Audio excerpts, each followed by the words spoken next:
So, Kenny Ken, Arsenal resounding 6-0 away victory. I can't remember the last time we won 6-0. It must have been years ago. But listen, let's not get carried away. Our squad cost over £250,000. Theirs cost less, or a third of Martin Odegaard. What did you make of that? There were some good performances. Firstly, before I say anything, I saw something on Twitter where someone, a group of people who are very much of Wenger ends, was saying that if anyone celebrates the win today, when we had £135 million strike force, and doesn't put it in perspective, that person's going to get a slap. Now, can you imagine if we said that? Because I didn't say that. If we said that. Man woke up and chose violence. We're toxic. We're out of order. That you wait till they see us at football, where all the hard men are good at pavement boys are going to give you a punch around a gob and me a headbutt. You know what I mean? And these are people who are very, very positive towards the football club and had a go at us because we wanted Mourinho. Just shows you one thing, that the buzzwords today is perspective, perspective, perspective. 3 buzzwords. And that's mate, what we've got to look at. Mate, listen, at the end of the day, we won 6-0. Yes. Obviously, we're all happy with the 6-0 victory, but some of us will use perspective, Kenny. Some of us won't, and some of us will go over the top and trust the process again and all that. Project Youth. Well, they will do. The reason why they'll do that is because they're going to say that we had 9 players out and he's got all these players coming in, plus the new signings, and there might be acquisitions next week. So they're going to use that. But let me remind and do a maths lesson with all the people who watch this channel, all the people who watch the fan cabs. I'm sure, because it's you, I'm sure everything you do gets trended. Oh, mate, everyone's got their magnifying glass out. They're like, oh my God. Regardless of whether it's positive or negative. Arteta last week, and what he did was unforgivable. He basically, as good as destroyed the confidence of some of his players. He was bemoaning the fact that he had 9 players out, which means the two sets of players who worked their nuts off at Brentford and Chelsea, albeit in losing courses, have basically been told that they weren't good enough at all, and that they were never his first choice. So that really ups your confidence when a manager says that. But let's just tell the truth. Out of these 9 players, the only players that were got in the first team would have been Partey, Aubameyang, and Lacazette. All the rest of those players were first-team players. You can't say Bellerin is a first-choice right-back, because Bellerin, towards the end of the season, wasn't the first-choice right-back. It was Cedric Soares, a player that he decided that because he had a bad game against Liverpool wasn't really part of his plans. And then we had Callum Chambers, who's somebody trusts, steady-headed. So you can't say that we're weak in areas. Tierney played, Leno his first choice played, Xhaka his first choice played, Lokonga,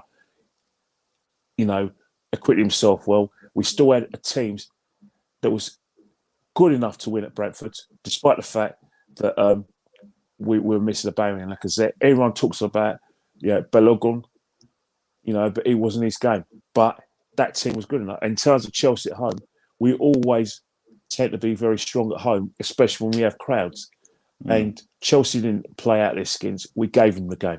Let's put that in perspective. So when people like Arteta try to destroy the confidence of the players that played those 2 games and also try to save his own neck, I want to sort of refute that lie.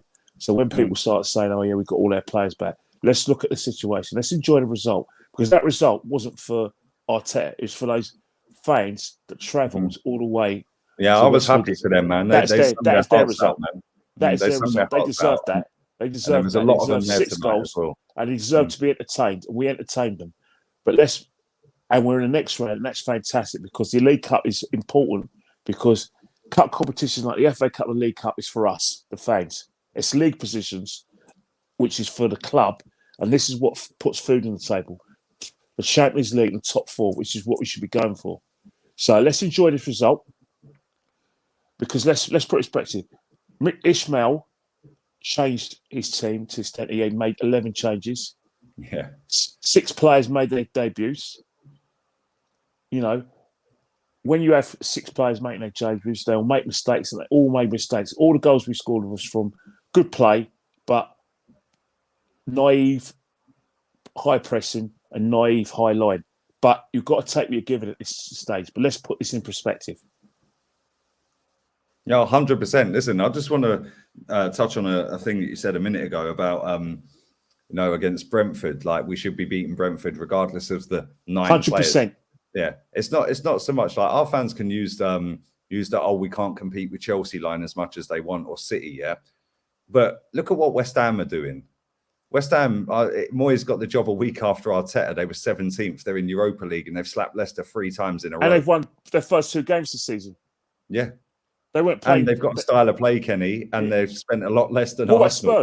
Spurs, and I'm so glad you mentioned that, because I just want to say one thing. We laugh at Spurs and we say they don't win trophies, and we see them as their inferiors. Let's remember one thing. Spurs do not lay down in life for City. They don't lay down in life for Chelsea, Liverpool, any team. If any of those teams beat Spurs, they'll have to play bloody well, and they'll come out with their tongues on the floor. Yeah. 100%. My beef on Sunday is because we let Chelsea win at a canter, and very, very easily. We didn't compete with them.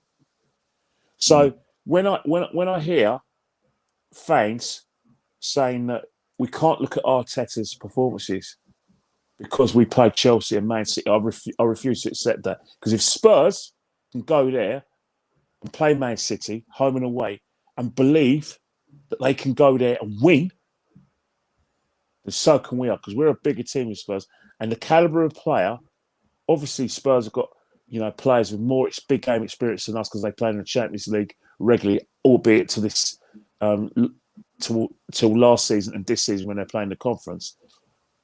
Our caliber of player from Spurs isn't that inferior. It's the mindset, and that's the reason why I want Arteta fired. It's the mindset that he sends his players out in big games, especially league games. I want Arteta sacked because he doesn't play front foot attacking football with the players he has at his disposal. Teams don't fear us no more. Because even when we was cracked defensively under Arsene Wenger, where we were beaten 8-2 at Old Trafford, we had a tonking 6-0 at Chelsea 2 seasons afterwards, and the 6-3 against Man City in that same season, and the 5-1 against Liverpool. It's getting really depressing, isn't it? Yeah. Teams that were inferior to us still held us in high esteem, and they were scared of us because we played attacking football. I still wanted Arsenal sacked because I felt that he went as far as he could, and I thought that he couldn't win the league, he couldn't win the Champions League, and Arsenal should be winning the league and Champions League, and that's what I wanted him out, because he was set for the top 4. But even then, teams feared us because we were on the front foot. Under Unai Emery, teams still had a semblance of fear of us because he played to the strengths of his teams.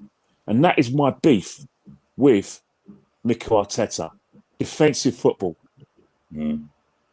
Yeah, 100%. Putting men behind the ball. And being, and like I said, playing like that, even against teams that we should be smashing out the park home and away. And that's why I want him fired.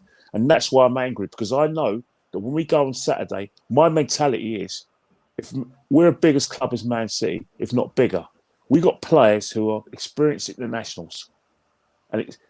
So they should be going to Man City and thinking, let's keep the score down. Let us be the ones who fear. Let us think that we're going to lose 3 or 4. But if the players go with that mindset, the manager goes with that mindset, I've got a problem. And that's why I want him sacked if we do not put in a great performance this Saturday. Give me a score prediction, Kenny, for Saturday. Obviously, great win tonight. Aubameyang scored a hat-trick. Third goal was prime Aubameyang, by the way. Amazing what happens when you play a striker as a striker, isn't it? Yeah, who knew? If we play men behind the ball, and we play like we're inferior to City, and we defend like we normally. When we talk, they're going to pop us, and it'd be embarrassing because let's face it, Pep won't allow City to go 2 or 3-0 up, and then take the foot off the gas like Chelsea did to a certain extent. He'll want to go for the throat like we did with West Brom. If we play and accept the opportunities that afforded to us, i.e. on the break, but we play with purpose and attack with purpose. And when we're on top, we try to play on the front foot. I'll be pissed off if we lost, but if we lose badly with a white flag, I'll be fuming. I expect if we play to the best of our ability, we could lose 2-1, maybe get a draw. But I won't accept anything other than a good performance. And I will only accept a defeat if we try to win the game. If we don't try to win the game, then I'm going to be vociferous this Saturday. Because I've seen a team that, given the space that West Brom afforded them, albeit inexperienced, that team was on the front foot and attacked and excited. Yeah. And against, it was good to watch tonight. It was good. Yeah, it was good to watch, which means you've got nothing to lose against Man City. You can't defend for toffee anyway. Just go on the front foot. By all means, be disciplined and be part of the Wide Awake Cup and help your players and say spot the runs. But there are going to be times where you are going to be on the attack and where you are going to utilise your skills, which means when necessary, get your front three into the game.